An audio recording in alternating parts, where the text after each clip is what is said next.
ഈ ഒരു ചമ്മന്തിപ്പൊടിയുടെ സ്മെല്ലുണ്ടല്ലോ, എനിക്ക് വല്ലാത്തൊരു ഇഷ്ടം തന്നെയാണ്. ഓടിപ്പോയി ചോറിട്ട് കഴിക്കാൻ തോന്നും. അത്രയും സ്മെല്ലും ടേസ്റ്റുമാണേ. അപ്പോൾ ഈ ഒരു ഓർഡർ കിട്ടിയിരിക്കുന്നത് ഹോസ്റ്റലിൽ നിൽക്കുന്ന കുട്ടികൾക്ക് വേണ്ടി കിട്ടിയതാണേ. ഒരു 10 കിലോ തേങ്ങ തിരികെ എടുത്തപ്പോൾ കിട്ടിയത് 5 കിലോയാണേ. ഇതുണ്ടല്ലോ, വറുത്തെടുക്കാൻ പറ്റുന്ന ഒരു ഉരുളിലേക്ക് മാറ്റി 100 ഗ്രാം കുരുമുളകും 100 ഗ്രാം ഇഞ്ചിയും 50 ഗ്രാം വെളുത്തുള്ളിയും കുറച്ചധികം വീട്ടിലെ കറിവേപ്പിലയിട്ട് ആവശ്യത്തിന് ഉപ്പും ചേർത്ത് നന്നായി ഇങ്ങോട്ട് തിരുമ്മി എടുത്ത് വെക്കണം. എന്താന്ന് വെച്ചാലേ എല്ലാം ഒന്ന് യോജിച്ച് ഇളക്കി എടുക്കുമ്പോൾ എല്ലാം ഒന്ന് പിടിച്ച് കിട്ടും. അതിന് വേണ്ടിയാണേ. എൻ്റെ ഒരു മെത്തേഡ് ഇങ്ങനെയൊക്കെയാണേ.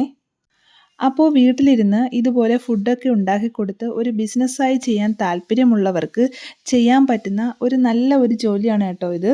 നമ്മൾ ഉണ്ടാക്കുന്ന ഏതൊരു പ്രോഡക്റ്റും ആത്മാർത്ഥതയോടെയും സ്നേഹത്തോടെയും ഉണ്ടാക്കിയാലേ അത് നന്നായിരിക്കും കേട്ടോ.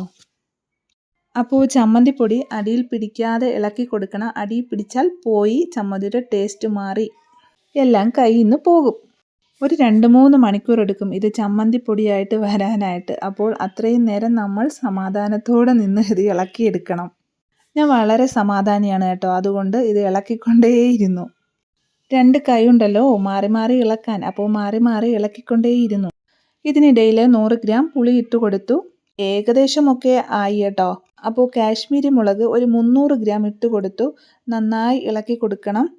അച്ചാറുകൾക്ക് കാശ്മീരി മുളക് കൂടിയാണ് ചേർക്കുന്നത്. അപ്പോൾ വീട്ടിൽ തന്നെയാണ് ഈ കാശ്മീരി മുളക് പൊടിക്കുന്നത്. അപ്പോൾ അതുകൊണ്ട് അത് ചേർത്ത് കൊടുത്തിട്ടുണ്ട്. ഇതിനിടയിൽ കായം ഇട്ട് കൊടുത്തിട്ടുണ്ട്. അതിൻ്റെ വീഡിയോ എടുക്കാൻ പറ്റിയിട്ടില്ല. ഒരു 1.5 ടേബിൾ സ്പൂൺ കായം ഇട്ട് കൊടുത്തിട്ടുണ്ട്. ഈ ടൈമിൽ ഉപ്പില്ല എന്നുണ്ടെങ്കിൽ നമുക്ക് ഉപ്പ് ചേർത്ത് കൊടുക്കാം. ഇതിൻ്റെ ലാസ്റ്റ് ആയിട്ടുണ്ട്. നാളെ രാവിലെ പാക്ക് ചെയ്യേണ്ട ചമ്മന്തിപ്പൊടിയാണിത്. കൂടാതെ ഗൾഫിലോട്ടും 2 ഓർഡറുകൾ വന്നിട്ടുണ്ട്, അവർക്കും കൊടുക്കാനുള്ളതാണ്. എൻ്റെ ഫാമിലിയെക്കുറിച്ച് പറയുകയാണെങ്കിൽ എൻ്റെ വാപ്പച്ചിക്ക് പണ്ട് ഹോട്ടലായിരുന്നേ. അപ്പോൾ അവിടെ നടക്കുന്ന കാര്യങ്ങളൊക്കെ ഇതുപോലെ നമ്മൾ കണ്ട് മനസ്സിലാക്കി പാക്കിങ്ങും കൊടുക്കുന്ന രീതികളും എല്ലാം നമ്മൾ മനസ്സിലാക്കിയിരുന്നു. എനിക്ക് ഫുഡ് ഉണ്ടാക്കുന്നതിലൊക്കെ ഭയങ്കര താല്പര്യമാണേ. അപ്പോൾ അങ്ങനെയാണ് ഈ ഒരു ബിസിനസ് സ്റ്റാർട്ട് ചെയ്തതും. അതിലിപ്പോൾ ഓർഡേഴ്സൊക്കെ വരുന്നുണ്ട്, ചെയ്തു കൊടുക്കുന്നുണ്ട്. ഹാപ്പിയാണ്. അത് തന്നെയല്ലേ ഏറ്റവും വലിയ കാര്യം. എനിക്ക് ക്യാഷിലല്ല പ്രശ്നം.